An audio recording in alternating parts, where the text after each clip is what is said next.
여러분, 제가 지금 들고 있는 게 뭔지 아십니까? 시간을 거슬러 휴지나 종이 따윈 없던 조선시대에는 농번국가답게 이렇게 제일 흔하게 찾을 수 있는 게 새끼줄이나 볏짚이었기 때문에 가장 보편적으로 똥을 싸고 뒤를 닦는 물건이었다고 합니다. 이렇게 가랑이 사이에 끼우고 마치 좌우로 박을 타는 듯한 모습을 취하며 말이지요.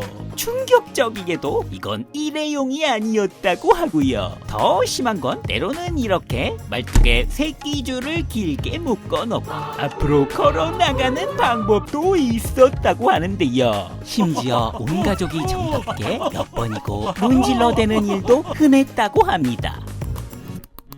더 깔끔 떠는 분들은 이렇게 엉덩이를 내밀고 있으면 동네 개가 다가와 핥아서 마무리를 해줬다고 하는데요. 천연 비데가 따로 없었네요. 이때 이 새끼줄은 물에 빠는 것도 아니고 햇빛에 말리면 이렇게 똥이 굳기 때문에 탁탁 털어내면 또 쓸 수 있었답니다. 이야, 경제적이긴 한데 전 휴지가 많아서 그냥 휴지 쓰렵니다. 여러분 잘 아시겠죠? 휴지가 얼마나 위대한 발명품인지요. 우리가 아는 화장지는 무려 1879년 영국에서야 제대로 출시했었다고 하니 사실 그렇게 오래되지도 않았네요. 화장지가 없으면 종이로 닦으면 되지 않았냐고요. 저 어렸을 때만 해도 흔히 화장지 대신 까실한 쾌감이 있었던 신문지나 이렇게 낱장짜리 달력을 떼어다가 화장실에 두고 쓰긴 했지만 조선시대만 넘어가도 종이는 아주 값비싼 물건이었습니다. 소위상류층은 돼야 쓸 수 있었지요. 일반 서민들은 주로 호박잎을 이용하거나 돌멩이 혹은 이렇게 층목이라 불린 매끈한 대나무 막대기로 닦았다고 합니다. 이것도 이렇게 탁 치고 털어내면 또 쓸 수 있네요.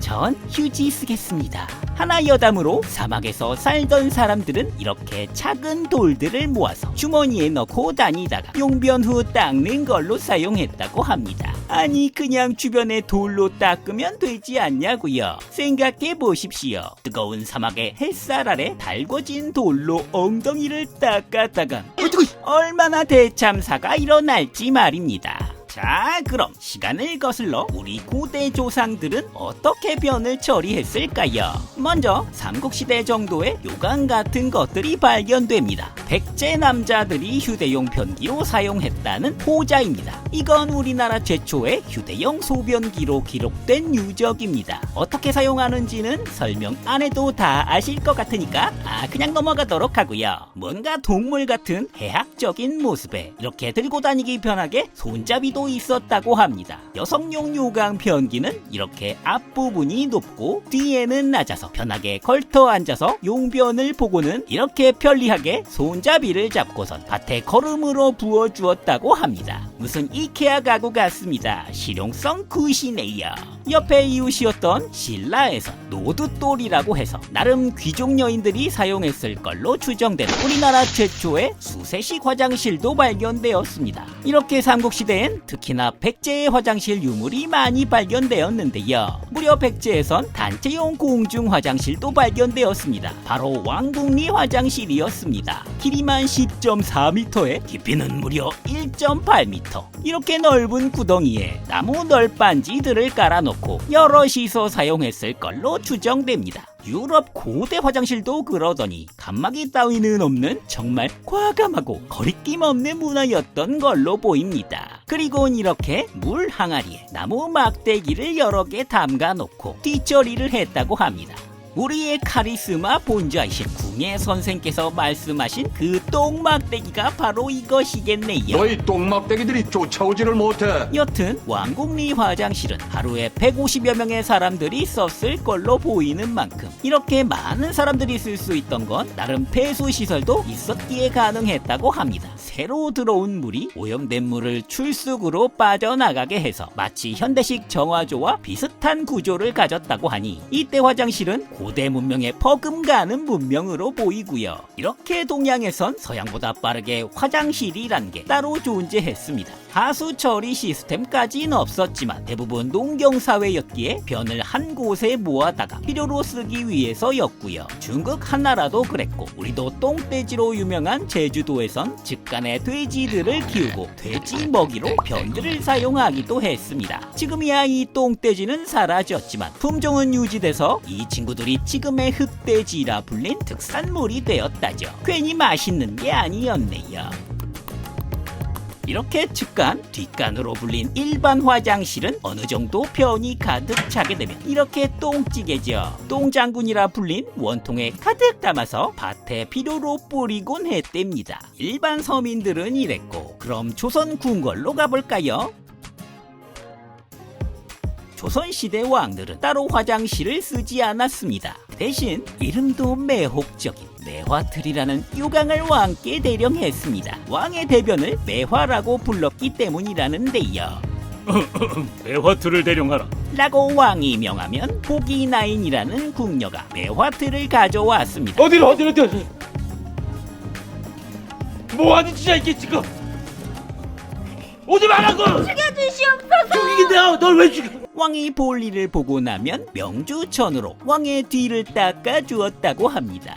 그리고 보기나이는 이 매화틀을 들고 가 내의원에 전달했고 전의감은 이 매화틀로 냄새도 맡거나 때론 맛도 보면서 왕의 건강 상태를 체크했다고 합니다. 정말 두 분 다 극한 직업이 아닐까 합니다.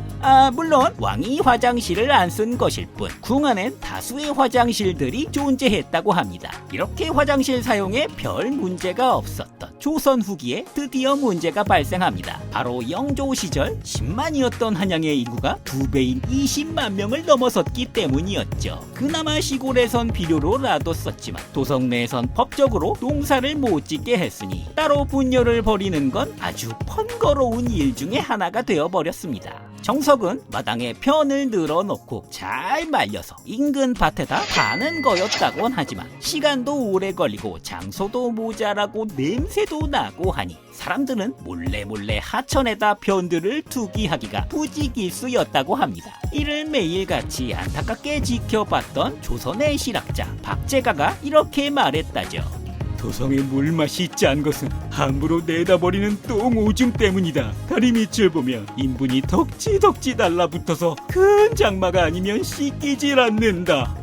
상황이 이러다 보니 하천이나 강가엔 똥이 둥둥 떠다녔고 배수시설 따윈 없었는데 장마철엔 물이 넘쳐 민가까지 덮치게 됐으니 전염병도 퍼지고 조선의 길거리는 더러움 그 잡채였습니다. 한쪽에서는 강가의 아낙네들이 빨래를 하고 있었고 야채들도 물에 씻어내고 있었지만 그 바로 옆으로는 똥무더기가 지나가고 있었다고 하죠. 이런 광경을 옆에서 지켜본 선교사들은 아주 경악을 금치 못했었다고 전해집니다.